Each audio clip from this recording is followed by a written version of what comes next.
देखो भाई, आज का जो हरियाणा पुलिस का फीमेल कांस्टेबल का जो एग्ज़ाम हुआ है उसमें जो मैथ्स के क्वेश्चन पूछे गए हैं हम उनको सोल्व करेंगे।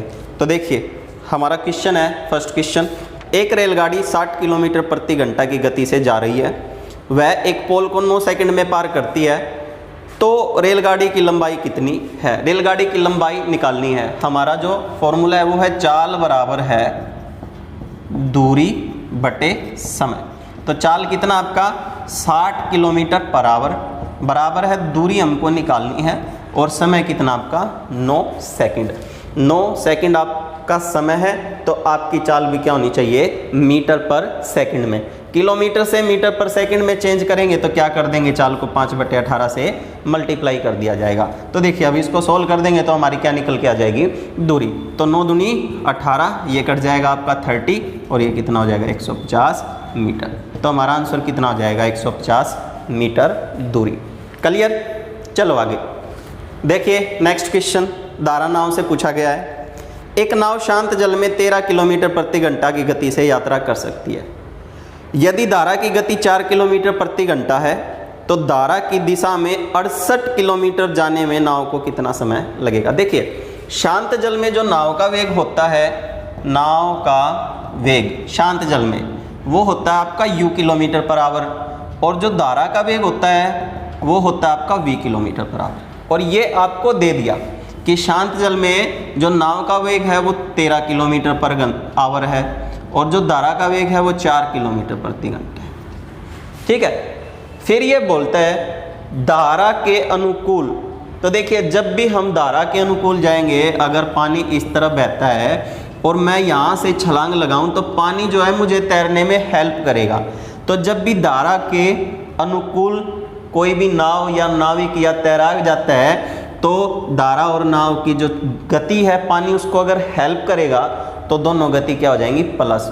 तो u प्लस v मतलब 13 प्लस 4 कितना हो जाएगा? 17 किलोमीटर पर आवर हो जाएगा।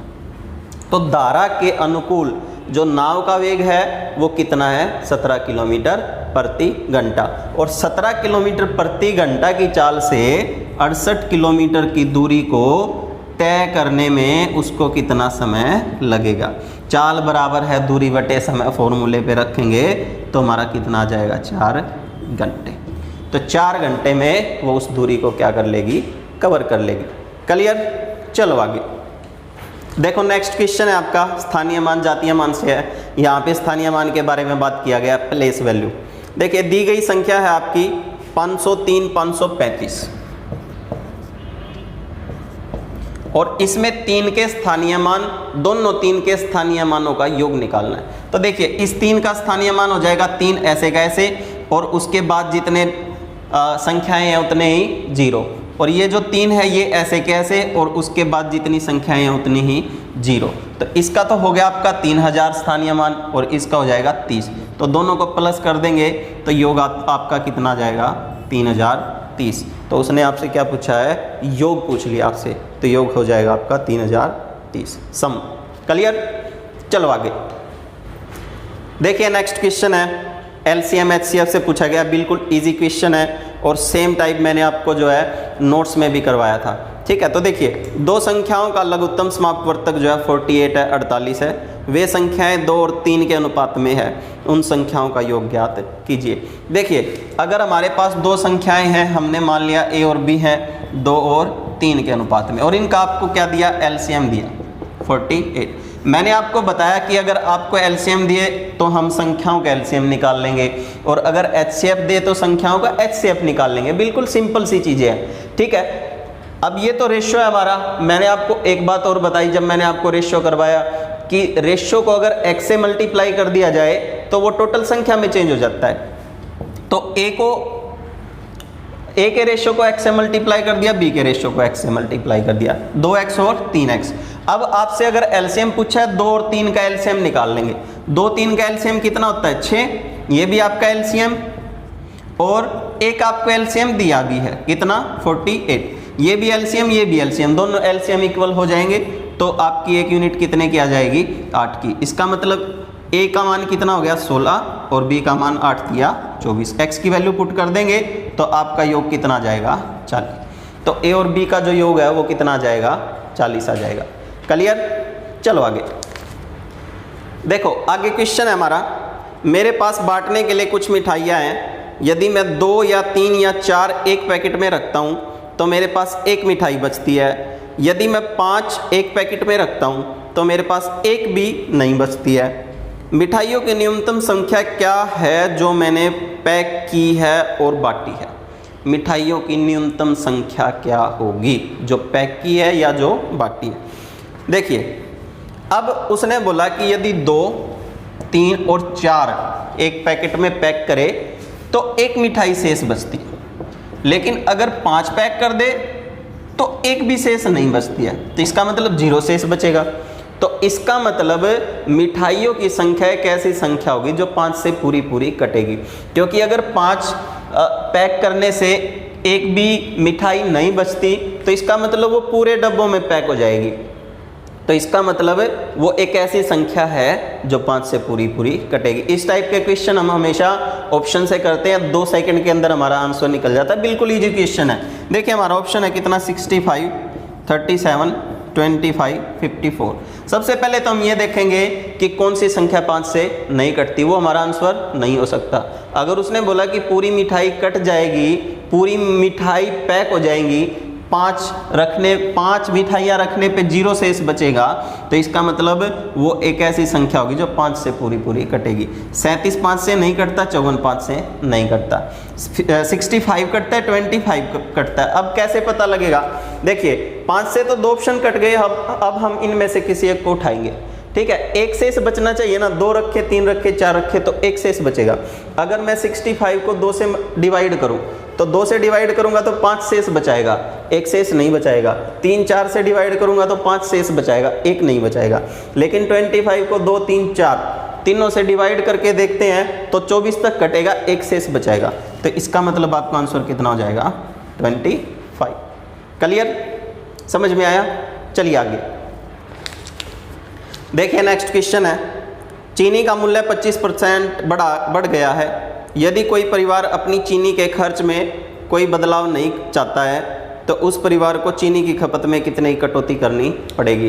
बिल्कुल सेम क्वेश्चन जो है मैंने आपको करवाया परसेंटेज में, जहाँ पे जो है जो हमारे नोट्स है वहाँ पे बिल्कुल सेम टाइप था, जहाँ पे मैंने आपको बताया कि अगर वृद्धि होती है तो हमारे 2 फॉर्मूले काम करेंगे, वृद्धि बटे में 100 प्लस में वृद्धि और गुणा में 100, और कमी है तो कमी बटे 100 माइनस कमी गुणा में 100। इस आज की सीटिंग में आपसे वृद्धि के बारे में पूछ लिया, 25% वृद्धि, हो सकता है कल आपसे कमी के बारे में पूछ ले, तो आप जो है इसको बिल्कुल आराम से कर सकते हो, बिल्कुल ईजी है। देखिए उसने बोला कि 25% की वृद्धि होगी, तो 25 की वृद्धि हुई 100 प्लस 25 और गुणा में 100, तो 25/125 मल्टीप्लाई बाई 100, ये 5 पे काट देगा, ये इसको जो है 20 पे कैंसिल कर देगा, तो हमारा कितना आ जाएगा? 20%। अगर कमी हुई होती तो ये देखिए हमारा ये आंसर, इस क्वेश्चन का आंसर क्या है? 20%। मैं ये आपको बता रहा हूँ, अगर यहाँ पे कमी हुई होती तो 25 बटे में 100 माइनस 25 गुणा में 100, तो 25 बटे 75 गुणा में 100, फिर ऐसे हो जाता, फिर आपका कितना आ जाता? 33 सही 1/3%। ठीक है, तो आप जो है इसको करके जाइए, क्या पता अगले क्वेश्चन में अगला जो कल सुबह वाली सीटिंग है उसमें आपसे ये सब पूछ ले। क्लियर? चलो नेक्स्ट क्वेश्चन पे देखिए भाई, नेक्स्ट क्वेश्चन है, एक फल विक्रेता के पास कुछ सेब है, 40% सेब बेचने के बाद उसके पास 420 सेब बचे होते हैं, मूल रूप से उसके पास कितने सेब थे? देखिए परसेंटेज से पूछा गया, इजी क्वेश्चन है। कोई भी चीज़ अगर आपको टोटल में नहीं दिया तो परसेंटेज में आपको पता था वो 100% के इक्वल होता है। उसने बोला कि 40% सेब उसने बेच दिए, 100 में से 40 बेच दिए, तो फिर बचत कितनी हो गई है उसकी? 60%, 60% उसके बच गए, और 60 तो परसेंटेज में बचे हैं ना, टोटल में उसने बोला क्वांटिटी में कि उसके कितने सेब है? 420 सेब उसकी क्या है? बचत है। ये भी बचत दोनों को इक्वल रख देंगे। देखिए परसेंटेज के नाम का नीचे क्या जाएगा? 100, एक 0 से एक 0 कैंसिल हो जाएगा, 6 से इसको काट देंगे, 70 पे कट गया, ये उधर जाएगा, कितना हो जाएगा आपका? 700 हो जाएगा। तो उसके पास मूल रूप से कितने सेब थे? 700 सेब थे। क्लियर?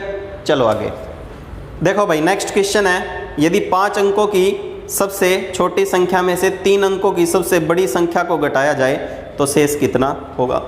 देखिए 5 अंकों की सबसे छोटी संख्या और 3 अंकों की सबसे बड़ी संख्या, ये 5 अंकों की सबसे छोटी संख्या, ये 3 अंकों की सबसे बड़ी संख्या। अगर मैं इसमें से इसको लेस कर दूं तो ये आ जाएगा 1009, तो 9001 हमारा क्या हो जाएगा, आंसर हो जाएगा। बिल्कुल फ्री का क्वेश्चन था, फ्री का नंबर था, इजी था। चलिए आगे देखिए, आपसे एक क्वेश्चन पूछा गया है, यदि a बराबर है √3/2 हो तो 1 प्लस में a प्लस 1 माइनस में a, रूट में है दोनों, तो इसका मान क्या होगा। देखिए इसका आंसर हमारा क्या है, √3 है। बेसिक से मैं इसको बाद में क्लास में करवाऊंगा, अभी के लिए आप ध्यान रखो कि इसका आंसर कितना है, √3। क्लियर। देखिए नेक्स्ट है, आपसे एक सीरीज पूछी गई है, क्या 2 44 4 41 6 38 8 वट और आगे भी पूछ लिया आपसे, ठीक है।